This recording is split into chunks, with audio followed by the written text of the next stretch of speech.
રસાયણ વિજ્ઞાનમાં chapter number 2 જોવાનું છે, જેનું નામ છે એસિડ, બેઝ અને ક્ષાર. પણ ચેપ્ટર મેં થોડી અલગ રીતે લખ્યું છે. આ લખવાનું કારણ છે, આમાં એક પ્રક્રિયા આવે છે, એસિડ અને બેઝ બે ભેગા થાય એટલે કે આ બેને ભેગા કરો તેમાંથી શું બને? ક્ષાર અને પાણી બને. આ પ્રક્રિયાને શું કહેવાય? તો કે આ જ પ્રક્રિયાને કહેવાય તટસ્થીકરણ. તો નામમાં જ આ પ્રક્રિયા આવે છે, એસિડ વત્તા બેઝ બરાબર ક્ષાર અને પાણી બને. બરાબર, એટલે બેઝિકલી ક્ષાર બનાવવા માટે પહેલા એસિડ શું છે, બેઝ શું છે, એનો થોડો આઈડિયા હોવો જોઈએ. સ્કૂલમાં ભણ્યા હશો એટલે થોડો ઘણો આઈડિયા હશે જ આપણને. તો પહેલા એસિડ અને બેઝ નો થોડો આઈડિયા લઈ લઈએ, પછી આપણે આગળ વધીએ. અહીંયા આગળ બધાને ખબર હશે, એસિડ હોય એનો સ્વાદ કેવો હોય? તો કે ખાટા હોય. બેઝ હોય એનો સ્વાદ કેવો હોય? તો કે તુરા હોય. બરાબર, હાવ પ્રાઇમરી વસ્તુઓ છે, આ બધી પ્રાઇમરી બાબત છે. એસિડ હોય એના જલીય દ્રાવણમાં હંમેશા H+ બનાવે. એસિડ હોય સ્વાદે ખાટા, બધા લોકો એસિડ ખાધેલા જ હશે. સવારથી સાંજ સુધી આપણે કેટલી બધી વાર એનો ડાયરેક્ટલી કે ઇનડાયરેક્ટલી ઉપયોગ કરતા જ હોય. દાખલા તરીકે ચાઇનીઝ ખાતા હોય તેમાં વિનેગર આવી, એસિડ કહેવાય. ટમેટા ખાતા હોય ખાટા હોય તો એસિડ કહેવાય. આ જ રીતે દહીં ખાતા હોય ખાટું હોય તો એસિડ કહેવાય. આ જ રીતે ખાવાનો સોડા ખાતા હોય, ખાવાનો સોડા ડાયરેક્ટલી તો ના ખાઈએ, પણ કદાચ આપણે બ્રેડ હોય, કેક હોય, એમાં ઇનડાયરેક્ટલી ખાતા હોઈએ. બરાબર, તો એ ખાધો ના એટલે ખબર ના હોય, પણ એ તુરા હોય સ્વાદે. રેડી? તો આપણે એવરીડે યુઝમાં એસિડ અને બેઝ છે એ વાપરીએ છીએ, પણ આપણને આઈડિયા નથી હોતો કે એસિડ કહેવાય અને બેઝ કહેવાય. હાવ સામાન્ય વસ્તુ છે. હવે સૌથી ઇમ્પોર્ટન્ટ વસ્તુ હવે આવે છે. એસિડ જ્યારે બી બોલું એટલે તમને યાદ આવવું જોઈએ H+. એસિડ નો મતલબ જ એવો થાય કે એને જો પાણીમાં નાખી દઈએ તો H+ બનાવે. અને બેઝ નો મતલબ એવો થાય કે એના જલીય દ્રાવણમાં OH- આયન બનાવે. આ એસિડ નું બેટા ફોર્મેટ હોય ને એમાં હંમેશા પહેલા H આવતો હોય. બરાબર, અને પછી કઈક અહીંયા આગળ કોઈ આયન આવતો હોય. દાખલા તરીકે એસિડ નું ઉદાહરણ આપું તો HCl છે, તેમાં H હોય પ્લસ ના સ્વરૂપમાં હોય, Cl અલગ છે. H પ્રમાણે H2SO4 લઈએ તો H2SO4 માં એસિડ આવે એટલે H+ આવે. H પ્રમાણે HNO3 લઈએ, HNO3, તો એમાં તે H+ આવે. તો કોઈ પણ ટાઈમે હું જ્યારે એસિડ બોલું હવે ચેપ્ટરમાં, એટલે તમને મગજમાં આવવું જોઈએ વાત કોની થઈ રહી છે, તો કે H+ ની. એસિડ કેવી રીતે બને? તો કે આને પાણીમાં નાખી દઈએ ને આમાંથી H+ અલગ પડે, Cl- અલગ પડે. એટલે કે આનું જલીય દ્રાવણ બનાવો તો H+ મળે, આનું જલીય દ્રાવણ બનાવો તો H+ મળે, અને SO4 હોય ને એ -2 મળે. H+ કેટલી વાર મળે? તો કે 2 વાર, કારણ કે સૂત્રમાં 2 વાર આવે છે. તો આમાં 2 વખત આપણને H+ મળે. આ જ પ્રમાણે આને પાણીમાં નાખો ને તો આમાંથી તે H+ મળે અને NO3 -1 મળે. તો ટૂંકમાં આપણું ફોકસ હોવું જોઈએ H+ ઉપર. આ જ રીતે જો વાત કરીએ આપણે બેઝની, તો બેઝનું જે ફોર્મ્યુલા હોય ને એમાં શરૂઆતમાં કંઈક ધાતુ લખેલી હોય અને પછી પાછળ OH જોડેલું હોય. દાખલા તરીકે ઉદાહરણ આપી દઉં, NaOH. આવું જ ઉદાહરણ આપી દઉં, KOH, બધામાં OH આવશે. આવું જ ઉદાહરણ આપી દઉં, CaOH ટ્વાઇસ. આ બધામાં OH આવે ને આવે. અને આના ગુણધર્મો ચેક કરીએ ને તો સૌથી પહેલો ગુણધર્મ આપણે ચાખી જોઈએ ને તો સ્વાદે તુરા હોય. બરાબર, અને આ ઘણા લોકોએ ચાખેલું હશે, ડાયરેક્ટલી યા તો ઇનડાયરેક્ટલી. દાખલા તરીકે ઘરે જે ચૂનો કરવાનો હોય, બરાબર, તો એ ચૂનાને ડાયરેક્ટ તો ચાખી ના શકાય આપણે, પણ દાખલા તરીકે ઘરે ચૂનો કરવાનો હોય તો આપણે ભૂલથી કદાચ એ દ્રાવણ બનાવ્યું હોય ફોડેલા ચૂનાનું, અને એ થોડું ઠંડુ પડી ગયું હોય, 2-4 દિવસ વયા ગયા પછી એનો પથ્થર લગભગ બનવા માંડ્યો હોય, ત્યારે સ્લાઇટલી ચાખી લીધું હોય તો તરત એનો ટેસ્ટ ખબર પડી જશે કે આ તુરો ટેસ્ટ છે. અને બીજું, કદાચ સાથે સાથે જીભમાં ચાંદા બી પડી જાય, કારણ કે આ આપણા જીભ માટે નુકસાનકારક છે.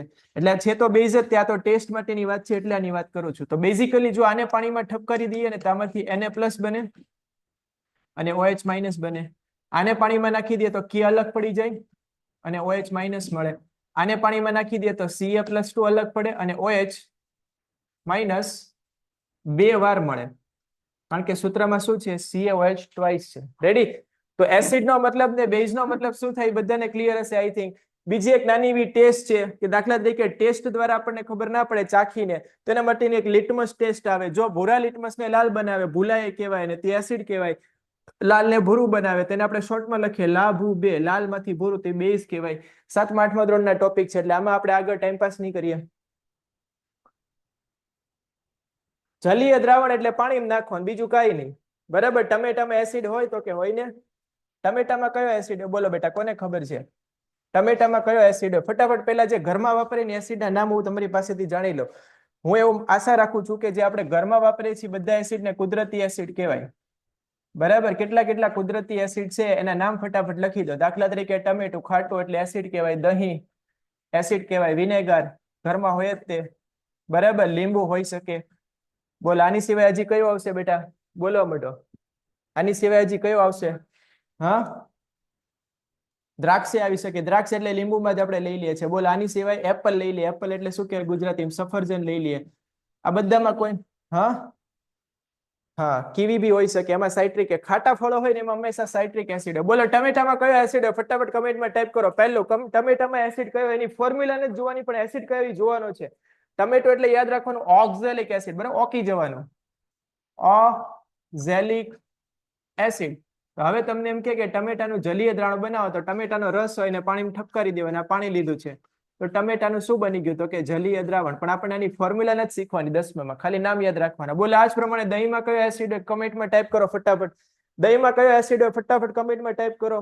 સ્પીડથી ટાર્ટ્રિક એસિડ લખે છે, ખોટો જવાબ છે. દહીંમાં કયો એસિડ હોય? કમેન્ટમાં લખો, કમેન્ટમાં ટાઈપ કરો. Lactic acid, very good, lactic acid. પરીક્ષામાં આવે છે, બરાબર. બોલો એની સિવાય વિનેગરમાં કયો એસિડ હોય? કેટલી બધી વાર શીખવાડી દીધું છે. એસિટિક એસિડ હોય, વિનેગર હોય એમાં એસિટિક એસિડ હોય. બોલો લીંબુમાં કયો એસિડ હોય? ફટાફટ ટાઈપ કરો. લીંબુ હોય એમાં કયો એસિડ હોય? લીંબુમાં જાણવું છે. બોલો લીંબુમાં કયો એસિડ હોય? ફટાફટ ટાઈપ કરો કમેન્ટમાં. હા સાઇટ્રિક એસિડ હોય. ખાટા ફળો જેટલા બી હોય ને એમાં સાઇટ્રિક એસિડ હોય, સાઇટ્રિક એસિડ. ચલો આ જ પ્રમાણે સફરજનમાં કયો હોય ને આમલીમાં લખી દો. બોલો આમલી વાળું બધાને ભૂલાઈ જતું હશે. આમલી વાળો કયો એસિડ હોય? કમેન્ટમાં ટાઈપ કરો. સફરજન અને આમલી, પહેલા સફરજન ને પછી આમલી, બે સાથે ટાઈપ કરો. ટાર્ટ્રિક ના હોય સફરજનમાં. પહેલા સફરજનનો આન્સર લખો પછી આમલીનો આન્સર લખો. બોલો કયો એસિડ હોય? સર આ સફરજન તો આવતું નથી એટલે જ સવાલ પૂછ્યો છે. ચોપડીમાં સફરજન તો નથી આવતું. સર તમે કેમ લીધું તો? બોલો કોઈને ખબર હોય તો ફટાફટ કમેન્ટમાં ટાઈપ કરો. No one can answer this question. Citric ના, સાઇટ્રિક નહીં હોય, બરાબર. સફરજન ખાટા ફળોમાં આપણે નહીં લે, હાલાકી થોડું ખાટું તો હોય જ, તે મેલિક એસિડ હોય. વેરી ગુડ, એક વિદ્યાર્થી લખ્યું છે મેલિક એસિડ. તમારી પાસે ગૂગલની ફેસિલિટી છે, તમે ગૂગલમાંથી ટાઈપ કરીને લખી શકો. મેલિક એસિડ હોય આમાં, બરાબર. અને આમલી હોય એમાં ટાર્ટ્રિક એસિડ હોય, ટાર્ટ્રિક એસિડ હોય. આ યાદ ના રહે તો કોઈ પ્રોબ્લેમ નહીં, બરાબર, નો પ્રોબ્લેમ. આ તો જસ્ટ ફોર યોર ઇન્ફોર્મેશન લખ્યું છે અહીંયા આગળ. ટાર્ટ્રિક એસિડ આમલીમાં આટલા એસિડ છે, બધા કુદરતી એસિડ છે, બધાની ફોર્મ્યુલા હોય એમાં H હંમેશા આવે જ, બરાબર. આપણે ફોર્મ્યુલા નથી જોવાની, પણ એક ફોર્મ્યુલા છે ને આપણે જોવાની છે આમાંથી. બોલો આની ફોર્મ્યુલા કોને આવડે છે? કમેન્ટમાં ટાઈપ કરો. આપણે હમણાં ચેપ્ટર નંબર 4 પૂરો કર્યો, એમાં એસિટિક એસિડ આવતો હતો. બોલો એસિટિક એસિડની ફોર્મ્યુલા કઈ આવે? H ને જવા દઈએ. એસિટિક એસિડની ફોર્મ્યુલા કઈ આવે? ઇથેનોઇક એસિડ કહેવાય, વિનેગર એ કહેવાય, એસિટિક એસિડ એ કહેવાય, બધા એક જ નામ છે. બોલો મેં સીધી યાદ રાખવાની કીધી હતી, એક બે વિદ્યાર્થી લખે છે. હા CH3 હું લખી દઉં છું અહીંયા, CH3COOH. અને આમાં આ જે H હોય ને એને એસિડ કહેવાય. આવું શીખવાડ્યું હતું તમને. કેમ આને જ કહેવાય? તો કે એનો આન્સર 11 બાર સાયન્સમાં આવે છે. આમાં તો ઘણા બધા H આવે છે. જો અહીંયા હાઇડ્રોજન આવે છે 3 વાર, અહીંયા આવે છે, પણ આ જ હાઇડ્રોજન હોય ને એને H કહેવાય. એનું કારણ હોય કઈક, આપણે એમાં નથી જવાનું. રેડી? તો એસિડ એટલે શું બધા લોકોને ક્લિયર છે? તો કે યસ સર, એસિડ એટલે H+ દેખાવો જોઈએ અને જવા દઈએ. અને બેઝ હોય તેમાં OH- બનાવવો જોઈએ, તે બેઝ કહેવાય. બીજી વસ્તુ કે જે અધાતુના ઓક્સાઇડ હોય ને એ એસિડિક હોય. ફરી વાર બોલું છું, અધાતુના ઓક્સાઇડ હોય ને એ એસિડિક હોય, અને ધાતુના ઓક્સાઇડ હોય ને એ બેઝિક હોય. રેડી? આ વસ્તુ શું કહેવા માંગે છે તો આપણે એને સમજી લઈએ એકાદા ઉદાહરણથી. દાખલા તરીકે એક અધાતુ લઈ લઉં છું, સલ્ફર અધાતુ છે. ધ્યાનથી જોજો અહીંયા આગળ કે એસિડ કેવી રીતે બને, એનો જવાબ છે એસિડ કેવી રીતે બને. ધ્યાનથી જોજો, કદાચ સ્કૂલમાં વસ્તુ નહીં કીધી હોય, ચોપડીમાં બી આ વસ્તુ નથી આપી, તમારે સમજવા જેવી છે. 2 જ મિનિટ લાગશે, ધ્યાનથી જુઓ. અને આ જ રીતે અહીંયા લખી દઉં છું કે બેઝ કેવી રીતે બને, બેઝ કેવી રીતે બને. આ બેનો જવાબ અહીંયા આગળ છુપાયેલો છે. તો સૌથી પહેલા આપણે એક અધાતુ લઈ લીધી, એનો ઓક્સાઇડ બનાવી દીધો. ઓક્સાઇડ બનાવ્યો એટલે આનો જવાબ આવી ગયો SO2. સલ્ફર ને ઓક્સિજન હારે પ્રક્રિયા કરી તો સલ્ફર ડાયોક્સાઇડ બની ગયો. કયો ઓક્સાઇડ કહેવાય? તો કે અધાતુનો ઓક્સાઇડ કહેવાય, અધાતુ ઓક્સાઇડ કહેવાય, કારણ કે અધાતુ લીધી છે. આને પાણીમાં નાખી દો ને એટલે આનું જલીય દ્રાવણ બનાવી દીધું.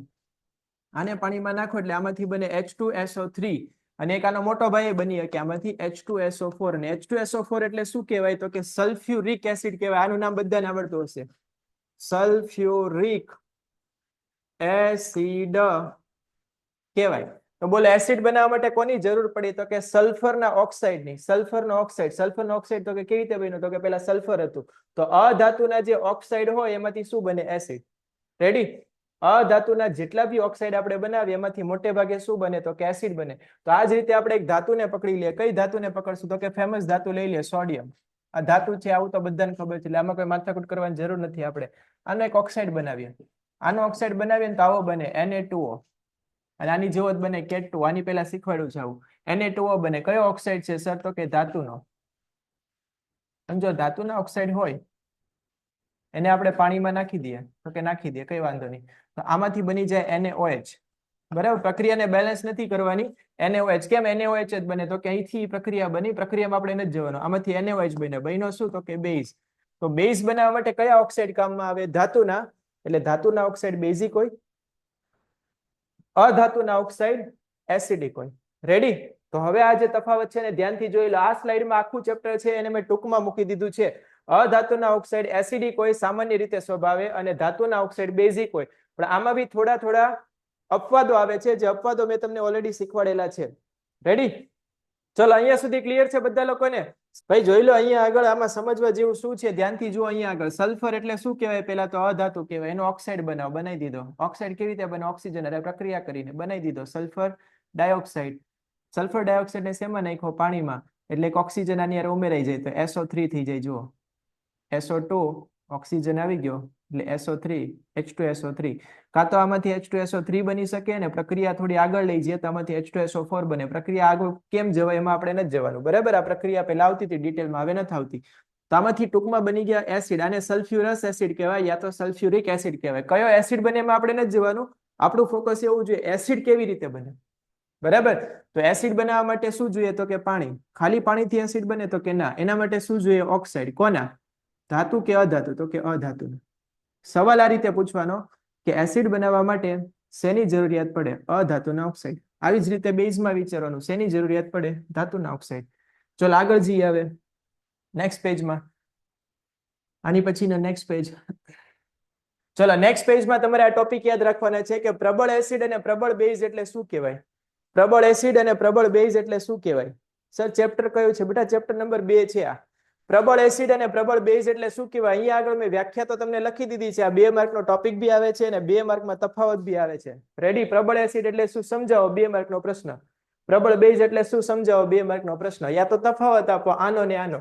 પ્રશ્ન આવે છે બરાબર રીતે યાદ રાખી લો. અને આ ચેપ્ટરનો હાવ બેઝિક ટોપિક છે. તમને આડાવડા ટોપિક આપ્યા હશે પણ આપણે આ જ રીતે સીધા યાદ રાખવાના. આ શું કહેવા માંગે છે સમજી લો. પ્રબળ એસિડનો મતલબ શું થાય કે દાખલા તરીકે આપણે HCl ના 100 અણુ લીધા. બરાબર, અને એને પાણીમાં નાખી દીધા. શેમાં નાખી દીધા તો કે પાણીમાં. આ પાણી લઈ લીધું. જો આને પાણીમાં લખો ને તો એમાંથી HCl છૂટો પડી જાય. HCl છૂટો પડે એટલે એમાંથી H અલગ Cl અલગ થઈ જાય. H અલગ Cl અલગ. તો આને બોલાય આયનીકરણ થયું. આ પ્રક્રિયાને શું કહેવાય તો કે આયનીકરણ થયું. કેમ સર આયનીકરણ જ કહેવાય? કારણ કે આમાંથી આયન્સ બન્યા. બરાબર, એક પ્લસ આયન બન્યો, બીજો માઇનસ આયન બન્યો. તો HCl માંથી ધન આયન અને ઋણ આયન બનવાની પ્રક્રિયાને આયનીકરણ કહેવાય. પણ અહીંયા સંપૂર્ણ આયનીકરણ થાય એનો મતલબ એવો થાય કે આપણે 100 અણુ લીધા હોય ને તો 100 વખત પ્લસ આયન બને અને 100 વખત માઇનસ આયન બને. મતલબ બધા અણુ છે ને છૂટા પડી જાય. જો સંપૂર્ણ આયનીકરણ થઈ જતું હોય તેને બોલે પ્રબળ એસિડ.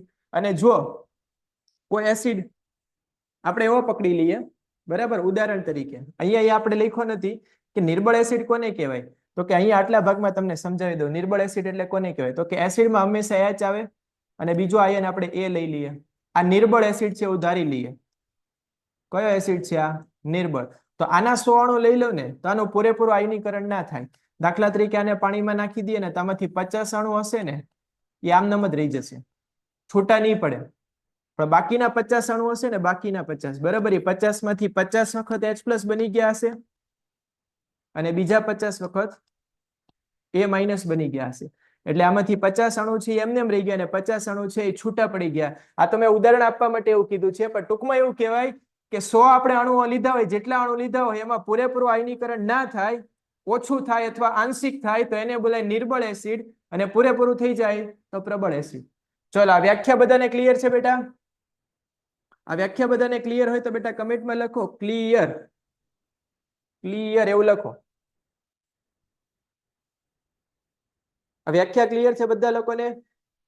યસ. તો હવે અમને ડાઉટ ક્લિયર કરાવું છું. બરાબર, 1-2 ડાઉટ હું તમને ઉભા કરીશ, તમારે મને એનો જવાબ આપવાનો છે. રેડી? શું નામ છે? જ્યોતિ. ફરીવાર સમજી લો બેટા. જ્યોતિ ધ્યાનથી જુઓ, અહીંયા આગળ એસિડ હોય એનું ફોર્મેટ કંઈક આવું હોય, H અને A હોય. સર એ ક્યાંથી લઈ આવ્યા? તો કે H+ હોય અને માઇનસ સાઇન તરીકે આપણે એને ધારી લીધો. જેમ ગણિતમાં ધારીએ ને આપણે X અને Y, એમ અહીંયા આગળ એસિડમાં H તો હોય જ, તેને ધારવાની જરૂર નથી. અને નેગેટિવ આયન હોય ઋણ આયન, એને એ ધારી લીધો. ધારો કે આ પ્રબળ એસિડ છે, ધારી લઈએ કે આ પ્રબળ એસિડ છે, તો જો આને પાણીમાં નાખી દઈએ, આના માની લે કે 500 અણુ લીધા હોય ને, 500, તો 500 એ 500 છૂટા પડી જાય. 500 વખત H+ બની જાય અને 500 વખત જ A- બની જાય. બધે બધા અણુ છે ને છૂટા પડવા માંડે, બધે બધા. આ આયન ને તમને જુઓ ને તો તમને આયન આવું દેખાતું હોય કઈ કે H+, A-, H+, A-, A-, H+, A-, આના અણુ આવી રીતે છૂટા ફરતા હોય. બરાબર? પહેલા એ ભેગા હોય, પણ હવે એનું આયનીકરણ થઈ ગયું, પ્લસ અલગ માઇનસ અલગ, પ્લસ અલગ માઇનસ અલગ. તો પૂરેપૂરું થઈ જાય તો એને પ્રબળ કહેવાય, પૂરેપૂરું ના થાય તેને નિર્બળ કહેવાય. બરાબર? આ નક્કી કોણ કરે? તો કે નક્કી આપણે નથી કરવાનું, કુદરતી રીતે નક્કી થયેલું છે. બરાબર? અમુક એસિડ પ્રબળ છે, તે પ્રબળ છે, એમાં આપણે કઈ કરવાનું જ નથી. સમજી લેજો. બરાબર? અમુક એસિડ છે જે પ્રબળ છે તો છે, એમાં આપણે કઈ કરવાનું જ નથી. હવે સમજો બરાબર જે વસ્તુ કહી. HCl પ્રબળ એસિડ છે, H2SO4 એ પ્રબળ છે, HNO3 તે પ્રબળ છે. આ સીધું યાદ રાખવાનું છે, આમાં આપણે કઈ કરવાનું જ નથી. આ જ રીતે પ્રબળ બેઝ કયા છે? NaOH, KOH. હવે નિર્બળની વાત કરી લઈએ આપણે. નિર્બળમાં 100% આયનીકરણ થાય સંપૂર્ણ, તો કે ના 100 થી ઓછું, 90% થઈ શકે, 80% થઈ શકે, 20% થઈ કે 40 થઈ શકે, સંપૂર્ણ ના થાય. ટૂંકમાં ઓછું થતું હોય તો એને શું બોલાય? નિર્બળ એસિડ કહેવાય. અને બેઝમાં એવું સંપૂર્ણ ના થતું હોય તો નિર્બળ બેઝ કહેવાય. દાખલા તરીકે આમાંનું એક ઉદાહરણ આપણે લઈ લઈએ, એસિટિક એસિડ. એસિટિક એસિડ એટલે કે આવું કહેવાય. એસિટિક એસિડ હોય એને આમ બોલાય CH3, COO- હોય અને H હોય ને પ્લસ હોય. આનું ફોર્મેટ કંઈક આવું હોય. બરાબર? આ એસિડ થોડો અલગ ટાઈપનો છે, કારણ કે આને બોલાય છે કાર્બનિક એસિડ. બરાબર? ઓર્ગેનિક કેમિસ્ટ્રીનો એસિડ, એટલે આ થોડો અલગ ટાઈપનો એસિડ હોય. કહેવાય તો એસિડ જ તે, પણ જો આને આપણે પાણીમાં ઠપકારી દઈએ ને, સાંભળજો બરાબર, આના માની લે કે આપણે 10 અણુ લીધા હોય, 10 જ લઈએ, 100 નહીં, તો 10 માંથી ખાલી 7 અણુ હોય ને, 7 અણુ, એનું જ આયનીકરણ થાય છે. 3 અણુ છે ને એનું આયનીકરણ નથી થતું. 3 અણુનું આયનીકરણ નથી થતું. તો આનો મતલબ થાય કે 3 અણુ આમનામ જ રહી જશે, CH3 COOH ના સ્વરૂપમાં જ રહી જશે, અને 7 અણુ છૂટા પડી ગયા છે આવી રીતે, CH3 COO- અલગ અને H+A અલગ. રેડી? તો આનું કેટલા ટકા આયનીકરણ થયું કહેવાય? સવાલમાં જવાબ આપો મને. 10 અણુ લીધા હોય, 7 અણુ છૂટા પડી ગયા, તો કેટલા ટકા કહેવાય? બોલો. 60% કહેવાય કે 70% કહેવાય? કમેન્ટમાં ટાઈપ કરો, ફટાફટ કમેન્ટમાં ટાઈપ કરો. કેટલા ટકા આયનીકરણ થયું આનું? 60% કે 70%? થોડું તમારું ગણિત બી ચેક કરી લઈએ આજે. 70%. Very good. 70% એટલે સંપૂર્ણ તો ના કહેવાય, અપૂર્ણ કહેવાય, યા તો આંશિક કહેવાય. બરાબર? તો મતલબ આ અણુ કેવા છે? એસિટિક એસિડના અણુઓ હોય, યા તો એસિડ હોય, કેવા કહેવાય? નિર્બળ કહેવાય. રેડી? તો આના ઉદાહરણમાં એવું યાદ રાખવાનું, જેટલા બી કુદરતી એસિડ છે બધા એમને કાર્ય. એસિટિક એસિડ એનું ફોર્મ્યુલા યાદ રાખો, અને કાર્બનિક એસિડ H2CO3 યાદ રહે તો યાદ રાખજો, નહીં તો ઓકે, આ બે યાદ રાખી લેજો. રેડી?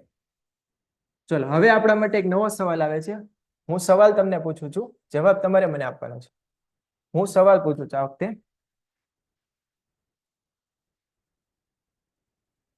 સાંદ્ર એસિડ એટલે શું થાય? વ્યાખ્યા નથી જોતી. અને બીજો કયો આવે? મંદ એસિડ એટલે શું થાય? યા તો ચોપડીમાં આવું આપેલું છે કે જે એસિડ હોય વધારે H+ આપે ને, વધારે H+, આવું લખેલું છે, વધુ H+. બરાબર? એને પ્રબળ કહેવાય. અને આમાં H નો આવે, આમાં શું આવે? OH આવે. તો જે બેઝ હોય વધુ OH- આપે ને, એને બેઝ કહેવાય. બરાબર છે, પણ વધારે પરફેક્ટ વ્યાખ્યા આ છે. બોલો, હવે મારો સવાલ છે ને ફટાફટ સમજી લો. પેલા અહીંયા આગળ કે સાંદ્ર અને મંદ એસિડમાં શું ફેર છે? બોલો. લીંબુ હોય, લીંબુ એ કઈ ટાઈપનો એસિડ છે? કઈ ટાઈપનો એસિડ છે? બોલો. કયા પ્રકારનો અથવા કઈ ટાઈપનો એસિડ છે? પહેલા આનો જવાબ આપો, કમેન્ટમાં ટાઈપ કરો. આમાંથી નહીં, પ્રબળ છે કે નિર્બળ છે? પ્રબળ આવે કે નિર્બળ આવે? હમણાં થોડી વાર પહેલા જોયું, બધા કુદરતી એસિડ આપણે દરરોજ ખાઈએ છીએ, બધા નિર્બળ એસિડ છે. બોલો, લીંબુ કઈ ટાઈપનો એસિડ છે? ફરીવાર બોલો છું, લીંબુ કઈ સાઈડનો એસિડ છે? નિર્બળ. તે નિર્બળ છે એમાં આપણે કઈ ના કરી શકાય, પણ નિર્બળ એસિડ હોય ને એના બે દ્રાવણ બનાવી શકાય. એક એનું સાંદ્ર દ્રાવણ બની શકે, અને એનું એક મંદ દ્રાવણ બની શકે. સર આ તો કઈક તમે નવું લાવ્યા. કેવી રીતે? સમજી લો. પહેલા દાખલા તરીકે લીંબુ એને કાપી નાખવાનું, ગ્લાસની અંદર કે વાટકીની અંદર કાઢી લેવાનું. અહીંયા આગળ એક નાનું એવું બાઉલ બનાવી દઉં છું, અને આ બાઉલમાં પૂરેપૂરું લીંબુ જ રાખેલું છે, 100% લીંબુ. લીંબુ સિવાય બીજું કઈ છે જ નહીં. તો બોલો આ લીંબુ છે ને એને એમ બોલાય કે લીંબુનું સાંદ્ર દ્રાવણ છે. તમે એને ટેસ્ટ કરો ને તોય ખબર પડી જાય કે આમાં લીંબુ જ છે. પણ માની લો કે આ જ વાટકો હતો, આ જ વાટકો, આ વાટકામાંથી થોડું લીંબુ છે એને બહાર કાઢી લો, થોડો લીંબુનો રસ હતો એને બહાર કાઢી લો અડધા વાટકામાંથી, અને પછી એમાં ઉમેરી દો પાણી. હવે આમાં ઉમેરી દો પાણી. તો હવે આની અંદર થોડા પ્રમાણમાં જ લીંબુ છે અને મોટે ભાગે તો આની અંદર શું છે તો કે પાણી છે. તો બોલો હવે આને એમ બોલી શકાય કે આ લીંબુ નથી, આ તો લીંબુનું પાણી બનાવી દીધું. લીંબુનું શું બનાવી દીધું? પાણી. લીંબુ પાણી બધાએ પીધું જોયા. બોલો લીંબુ પાણી છે એમાં હવે લીંબુ હતું એની સાંદ્રતા એનું પ્રમાણ છે ટકાવારીમાં કેવું થઈ ગયું? ઓછું થઈ ગયું. તો લીંબુનું સાંદ્ર દ્રાવણ હતું એને કેવું દ્રાવણ બનાવી દીધું? મંદ. રેડી? તો બોલો સાંદ્ર અને મંદ છે એને એસિડ નિર્બળ છે કે પ્રબળ છે એની સાથે કઈ લેવા દેવા છે કે નહીં? જવાબમાં ટાઈપ કરો. યસ હોય તો યસ લખો, લેવા દેવા ના હોય તો નો લખો. જે લોકોને ટોપિકમાં ખબર પડી હોય એ વિચારીને આન્સર આપો.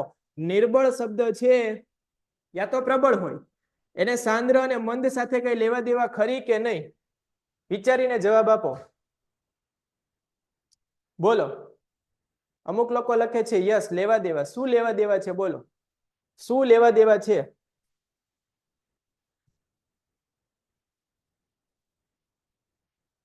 હું ફરી વાર બોલું છું, લીંબુ કયા પ્રકારનો એસિડ છે? પ્રબળ કે નિર્બળ? પ્રબળ કે નિર્બળ?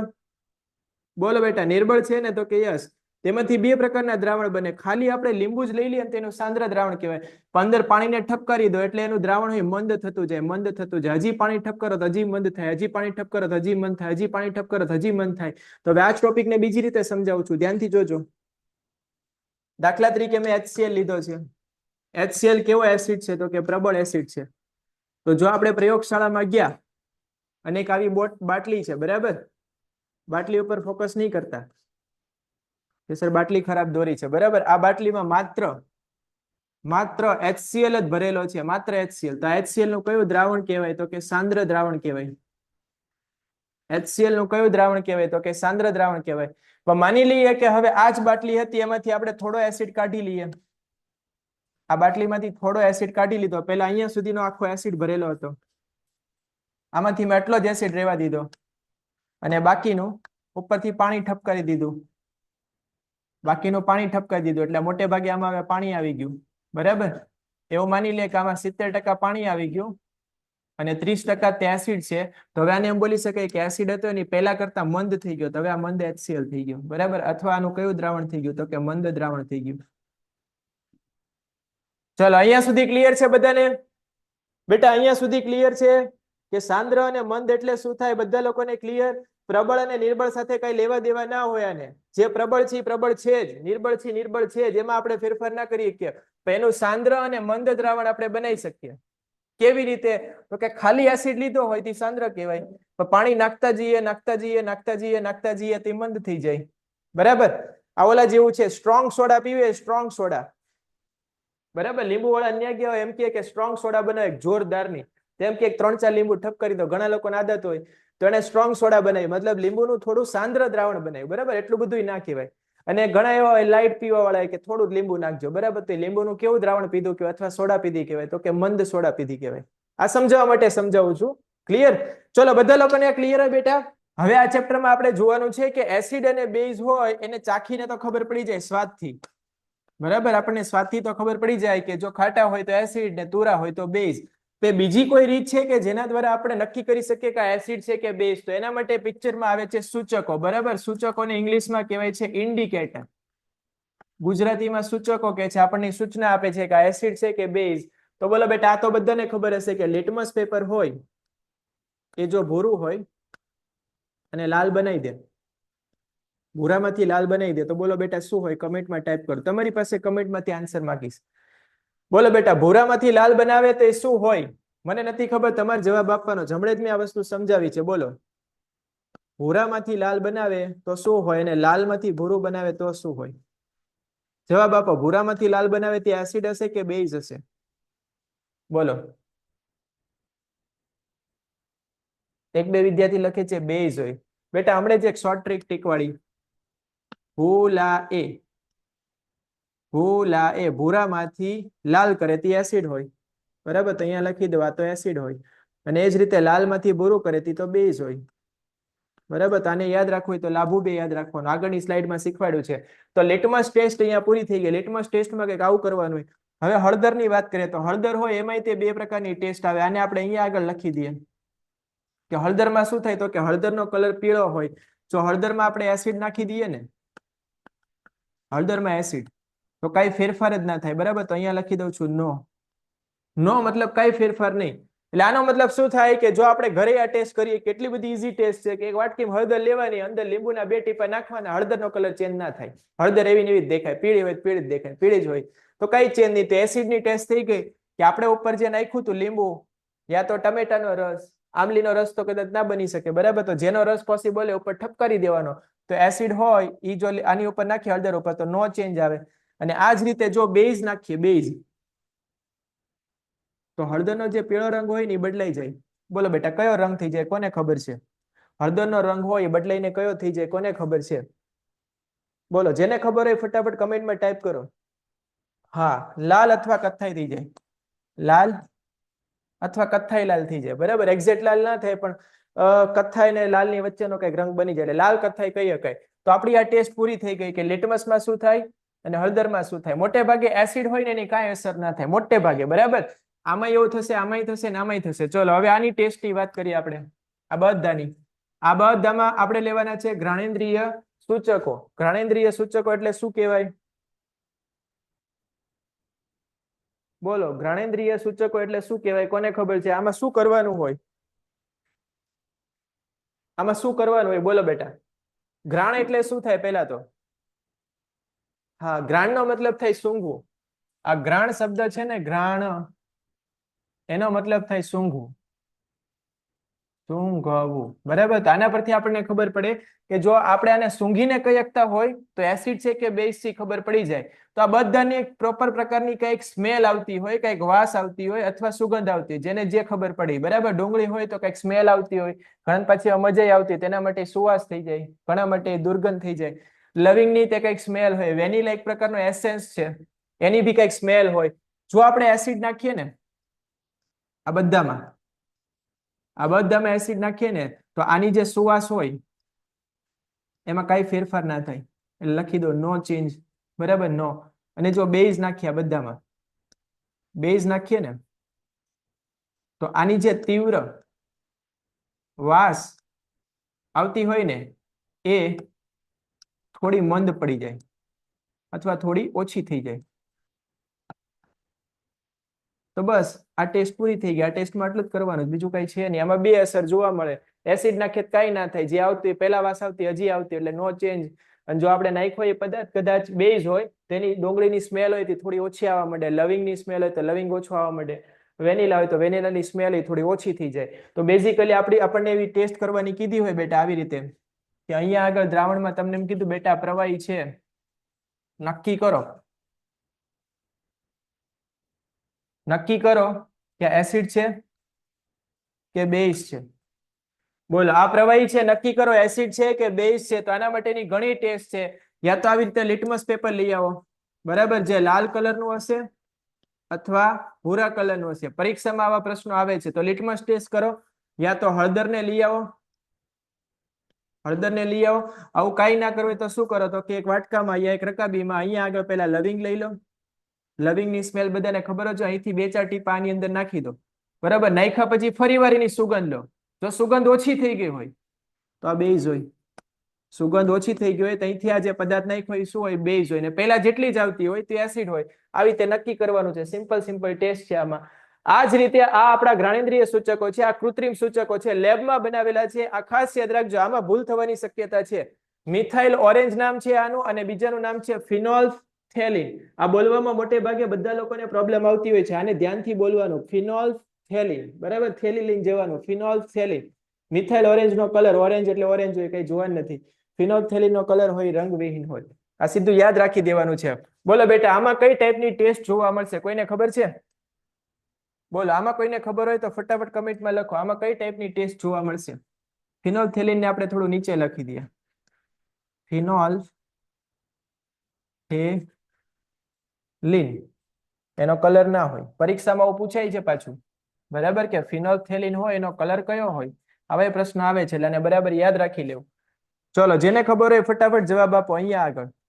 કે જે મિથાઇલ ઓરેન્જ હોય એની અંદર એસિડ નાખીએ તો એના કલરમાં શું ચેન્જ આવે, અને બેઝ નાખીએ તો કલરમાં શું ચેન્જ આવે? બોલો બેટા, જેને ખબર હોય ફટાફટ કમેન્ટમાં ટાઈપ કરો. પરીક્ષામાં આવે છે આખા ચેપ્ટરનો ચાર્ટ અહીંયા આગળ મૂકી દઉં છું.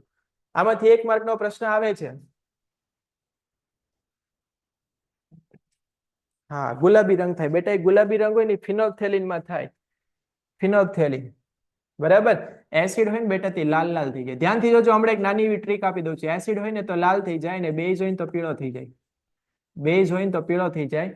ફિનોલ્ફથેલિનમાં આવી 2 ટેસ્ટ આવે. એસિડ નાખો ને, એસિડ, અને બેઝ નાખો તો રંગમાં કંઈક તો ફેર પડે. આનો તો પહેલા રંગ જ નથી. બરાબર, તો થાય શું એ આપણે જોવાનું છે. હવે જો આપણે એસિડ નાખીએ ને તો નો ચેન્જ, મતલબ પહેલા કલર નહોતો, હજી કલર નહીં હોય, અને બેઝ નાખો ને તો પિંકી પિંકી થઈ જાય. કેવું થઈ જાય? પિંકી પિંકી. પિંકીને યાદ રાખજો, પિંકી એટલે છોકરી નથી. બરાબર, યાદ રહી જાય એટલા માટે લખી દઉં છું કે આ ગુલાબી કલરની વાત થાય છે. કયા કલરની વાત થાય છે? આ ગુલાબી કલરની વાત થાય છે. હવે આને ધ્યાનથી ચાર્ટને જોશો ને તો તમને ખબર પડી જશે અહીંયા આગળ કે મોટે ભાગે એસિડ હોય ને એની અસર થતી નથી. જો તમે હળદરની વાત કરો, કલર કયો હતો? પીળો. એસિડ નાખો તો કઈ નહીં. એ જ પ્રમાણે આ બધામાં કઈક પ્રકારની વાસ આવતી. એસિડ નાખો તો કઈ ચેન્જ નહીં. અહીંયા થોડો ચેન્જ આવે છે. એ જ પ્રમાણે ફિનોલ્ફથેલિનમાં રંગ ના હોય, એસિડ નાખો તો રંગ ના જ રહે. એવું ને એવું જ રીતે. તો મોટે ભાગે પરીક્ષામાં કઈ ખબર ના પડે ને તો 2 જ આન્સર આવી શકે. કાં તો કઈ ચેન્જ ના થતો હોય, નો ચેન્જ, કોઈ ફેરફાર નહીં, અને યા તો રંગ હોય એ લાલ થતો હોય. ધ્યાનથી જોશો ને તો યા તો રંગ લાલ થાય, યા તો રંગ કેવો થાય છે? ક્યાં છે? લાલ થાય. બરાબર. જેટલા બી નાટક થાય છે એની બેઝમાં થાય છે. તો પરીક્ષામાં ઘણીવાર આપણે તૈયાર કરીને ના ગયા હોય, પણ છતાં બી આપણે તુક્કો મારવો હોય તો તુક્કો કેમ મારવાનો એ તો ખબર હોવી જોઈએ ને. તને થોડું વિચારીને સમજીને યાદ રાખી લેવાનું. એટલે પરીક્ષામાં ઓછો ટાઈમ હોય તો બી તમારો 1 માર્ક છે એ જાય નહીં. ચલો, આ ચાર્ટ છે, એનો ફોટો ખેંચવો હોય, સ્ક્રીનશોટ, તો ખેંચી લેજો ફટાફટ. પછી આપણે આગળ વધીએ.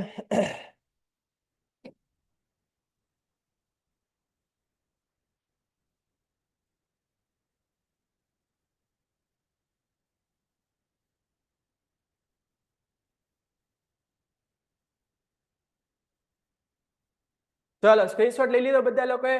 ચલો, અહીંયા સુધી ક્લિયર છે બધા લોકોને? તો ફટાફટ કમેન્ટમાં લખો બેટા એમોજી. ફટાફટ બેટા લખો કમેન્ટમાં એમોજી.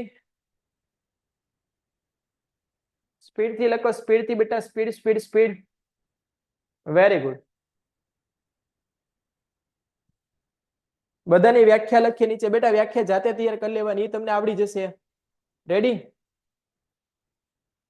વ્યાખ્યા તો હાવ ઈઝી છે આ બધાની. કુદરતી સૂચકો કોને કહેવાય? તો કે જે કુદરતી રીતે મળી આવે ને કુદરતી સૂચક કહેવાય. કૃત્રિમ સૂચક કોને કહેવાય? તો કે પ્રયોગશાળામાં બનાવીને કૃત્રિમ સૂચકો કહેવામાં આવે છે. અને જે પદાર્થ હોય એને એસિડ અથવા બેઝમાં ઉમેરવામાં આવે ને એની સુગંધમાં ફેરફાર થાય, વાસમાં ફેરફાર થાય, એ બધાને જ્ઞાનેન્દ્રિય સૂચક કહેવામાં આવે છે. વ્યાખ્યા એકવાર વાંચશો યાદ રહી જશે. બહુ મોટી વાત નથી. વાત મોટી અહીંયા એ છે કે આ બધાને યાદ કેમ રાખવું. એટલે મેં તમને એક નાની એવી ટ્રીક આપી દીધી કે એસિડ હોય એમાં કાં તો ફેરફાર ના થાય. બરાબર, એસિડ નાખીએ ગમે એ પદાર્થ ઉપર, અથવા પદાર્થ હોય એની અંદર એસિડ નાખીએ તો એસિડ હોય કોઈ ફેરફાર નહીં દર્શાવે, પણ જો બેઝ હશે તો ઘણા બધા ફેરફાર છે. ફેરફાર યાદ રાખી લેવાના. એટલે આ ટોપિક અહીંયા આગળ પૂરો થઈ જશે. રેડી? ચલો આગળ વધીએ. હવે આ ચેપ્ટર કેવી રીતે આગળ વધે છે સમજી લો. પહેલા આ ચેપ્ટર તમને એવું કહેવા માંગે છે કે બેટા થોડીક એસિડ વિશે જાણકારી મેળવો, જે આજે આપણે મેળવી લીધી. થોડીક બેઝ વિશે બી મેળવો, એ આપણે મેળવી લીધી. આ બે થઈ જાય ને એટલે આ બેન ભેગા કરી દો. આ બેન ભેગા કરો ને એટલે અહીંયા બની જાય ક્ષાર વત્તા પાણી. બરાબર. અને આ જે પ્રક્રિયા હોય ને એને બોલાય તટસ્થીકરણ. ઘણા બધાને આ પ્રક્રિયા વિશે આઈડિયા હશે. બરાબર, 7મા 8મા ધોરણથી આ પ્રક્રિયા આવે છે. એસિડ વત્તા બેઝ બરાબર ક્ષાર વત્તા પાણી. આવી પ્રક્રિયા આવે છે. એટલે આપણે આમાં ટાઈમ પાસ નહીં કરીએ બેટા. બધા લોકોને આવડતી હશે આઈ થિંક. બરાબર, નહીં આવડતી તો આપણે શીખવાડી દઈશું. ચિંતા કરવાની જરૂર નથી. એસિડ વત્તા બેઝ બરાબર ક્ષાર વત્તા પાણી. એટલે ક્ષાર બનાવે કઈ નહીં, એસિડ બેઝ ને શું કરી દેવાના? ભેગા કરી દેવાના. એટલે મજો પડી જાય. હવે એસિડ ની આપણે અમુક પ્રક્રિયા જોવાની છે, બેઝની અમુક જોવાની છે, જેમાંથી આઈએમપી પ્રક્રિયા છે એ જ આપણે જોશું. એસિડની સૌથી પહેલા પ્રક્રિયા જોવાની છે આપણે અહીંયા આગળ ધાતુવાળે, જેમાં ક્ષાર વત્તા હાઇડ્રોજન વાયુ મળશે. ક્ષાર વત્તા હાઇડ્રોજન વાયુ. બરાબર. એવી જ પ્રક્રિયા પછી આપણે અહીંયા આગળ જોવાની છે એસિડની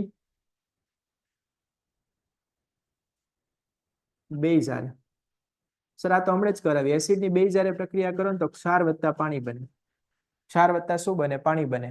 આ બે જ પ્રક્રિયામાં આઈએમપી છે, આ બે જ જોવાની છે. બરાબર, હજી એક આવશે પણ આપણે એમાં આટલું બધું ફોકસ અત્યારે નહીં કરીએ. એસિડની પ્રક્રિયા ધાતુ કાર્બોનેટ હારે કરવાની અથવા ધાતુ હાઇડ્રોજન કાર્બોનેટ હારે કરવાની. આ બે હારે પ્રક્રિયા કરો તો જવાબ સરખો જ આવે. ક્ષાર મળે, પાણી મળે અને કાર્બોનેટ છે એટલે આમાં કાર્બન ડાયોક્સાઇડ મળે, કાર્બન ડાયોક્સાઇડ વાયુ મળે. બરાબર, તો આ બે પ્રક્રિયા એક સાથે જોવાની. ટૂંકમાં 3 પ્રક્રિયા જોવાની, પહેલી, બીજી અને ત્રીજી. ટોટલ 4 પ્રક્રિયા છે આમાં. ચોથી પ્રક્રિયાનું નામ છે વિસ્થાપન પ્રક્રિયા. પહેલા ચેપ્ટરમાં આવી ગઈ છે, હાવ ઈઝી છે. રેડી? એટલે ફરીવાર રિપીટ થાય છે. બેઝમાં આપણે એક પ્રક્રિયા જોવાની જરૂર નથી. બેઝમાં પહેલી પ્રક્રિયા આવું આપણને કહે છે કે બેઝ વત્તા ધાતુ બરાબર ક્ષાર વત્તા હાઇડ્રોજન વાયુ. આ પ્રક્રિયા આપણે જોવાની જરૂર નથી, કારણ કે બધા બેઝ છે એ ધાતુ હારે પ્રક્રિયા કરતા નથી. બેઝ છે અમુક જ ધાતુ હારે પ્રક્રિયા કરે છે. એસિડમાં એવું નથી. એસિડમાં કોઈ નાટક નહીં. એસિડને ધાતુ આપો ને તો તરત ખાઈ લેશે, હાઇડ્રોજન વાયુ છૂટો પાડી દેશે. ફરી વાર બોલું, એસિડને ધાતુ આપો ને તો બેટા લાવો, કઈ પ્રોબ્લેમ જ નથી, તરત હાઇડ્રોજન વાયુ બનાવી દેશે.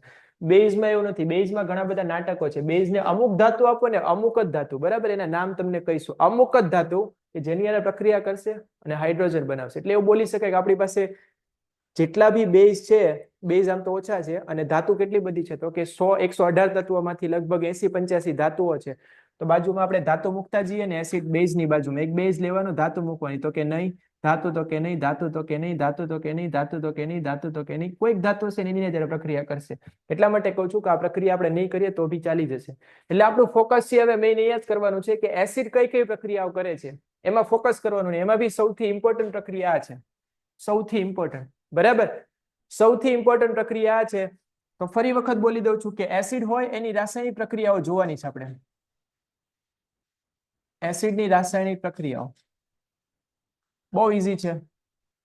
એમાંની પહેલી પ્રક્રિયા આપણે જોવાની છે એસિડ વત્તા ધાતુ. આવું થાય તો અહીંયા આગળ બની જાય ક્ષાર અને હાઇડ્રોજન વાયુ. હવે આ પ્રક્રિયા છે એને આજે આપણે જ ચાલુ કરીએ છીએ. ધ્યાનથી જોજો અહીંયા આગળ. આ એક પ્રકારની વિસ્થાપન પ્રક્રિયા છે. આ જે પ્રક્રિયા છે ને અહીંયા લખી દો. આ એક પ્રકારની વિસ્થાપન પ્રક્રિયા છે. સર આવું તમને કીધું જ નથી, સમજાવું છું કેવી રીતે. ચલો ધ્યાનથી જો, અહીંયા આગળ જે વસ્તુ બોલું છે ને ધ્યાનથી જોજો, આંખ પલકાવતા નહીં. હમણાં ખબર પડી જશે હું શું કહેવા માંગુ છું. એસિડ આપણે પહેલો એસિડ ઠપકારી દઈએ HCl. ધાતુ તરીકે આપણી પાસે આટલી બધી ધાતુ છે, K છે, Na છે, Ca છે, Mg છે, Al છે. સર આ તમે બાજુમાં કેમ આવી રીતે લખો છો? જો તમને યાદ હોય ને તો સક્રિયતા શ્રેણી છે, Zn છે, Fe છે, Pb છે. હવે ધ્યાનથી જોજો બેટા, હાઇડ્રોજન બી છે, હાઇડ્રોજન બી છે, હાઇડ્રોજન બી છે, અને હાઇડ્રોજન અધાતુ છે. પહેલી વસ્તુ, હાઇડ્રોજન ખુદ કેવું છે? અધાતુ છે. બીજી વસ્તુ, આની નીચે કોણ આવે તો કે Cu, Hg, Ag, ઘણા બધા આવશે.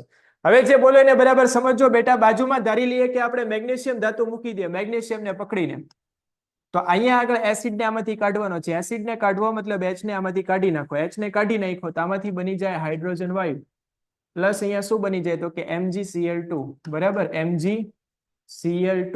તો આમાં એમ બોલી શકાય કે મેગ્નેશિયમ ધાતુ હતું અને હાઇડ્રોજનનું વિસ્થાપન કર્યું. મેગ્નેશિયમે હાઇડ્રોજનનું વિસ્થાપન કરી દીધું. આ જ પ્રમાણે દાખલા તરીકે HCl ધાતુ જ લઉં છું, પણ આ વખતે હું લઈ લઉં છું અહીંયા આગળ સોડિયમને. ચલો સોડિયમને ધાતુ લીધું તો સોડિયમ એ હાઇડ્રોજનને કહેશે ચલ બેટા નીકળ, તો નીકળી જશે. હાઇડ્રોજન થોડા ના પાડશે. ચલો બેટા આપણે તો નીકળી ગયા. શું બનાવશે? NaCl. ઓકે સર, આમાં કઈ વાંધો નથી. આ જ પ્રમાણે એસિડ આપણે એનો જ લઈએ. બાજુમાં હવે મૂકી દઉં ઝિંક. તો ઝિંક એ આવું જ કરશે. ઝિંક એમ કહેશે બેટા નીકળો, તો નીકળી જશે હાઇડ્રોજન. અહીંયા બનાવી દેશે ZnCl2 અને વત્તા હાઇડ્રોજન વાયુ. આ બધા વાયુ જ છે. રેડી?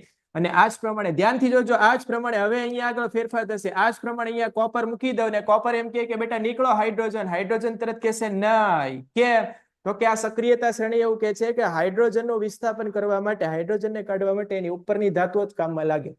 કોપર આની ક્યાં આવે છે? નીચે. રેડી? આની કરતા વધારે સક્રિય વધારે પાવરફુલ હોય ને તો જ કામમાં લાગે. કોપર નીચે આવે છે એટલે અહીંયા શું થશે તો કે કોપર ધાતુને બાજુમાં મૂકો ને તો કોપર અહીંયા જઈને કહેશે ચલો બેટા નીકળો, હાઇડ્રોજન કહેશે બેટા તું નીકળ. બરાબર? એટલે આ પ્રક્રિયા થશે કે નહીં થાય તો કે પ્રક્રિયા થશે નહીં. શું કહેવા માંગુ છું બધા લોકોને ખબર પડી? જો આ ક્લિયર હોય બેટા તો કમેન્ટમાં ટાઈપ કરો સર ક્લિયર છે. આ પ્રક્રિયા ક્લિયર છે કમેન્ટમાં ટાઈપ કરો બેટા.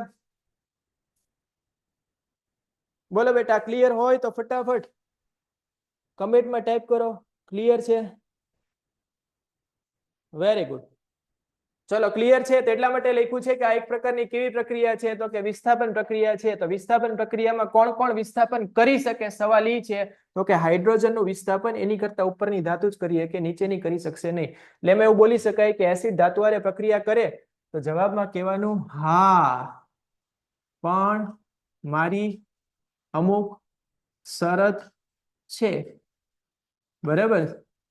મારી અમુક શરત છે. કઈ શરત? તો કે હું ધાતુ તરીકે કઈ હોવી જોઈએ તો કે હાઇડ્રોજન કરતા ઉપર આવતી નહીં ચાલે, એની નીચેની ધાતુઓ ચાલશે નહીં. રેડી? ચલો અહીંયા સુધી ક્લિયર છે બધા લોકોને? ચલો આજનો લેક્ચર છે ને આપણે અહીંયા પૂરો કરીએ છીએ.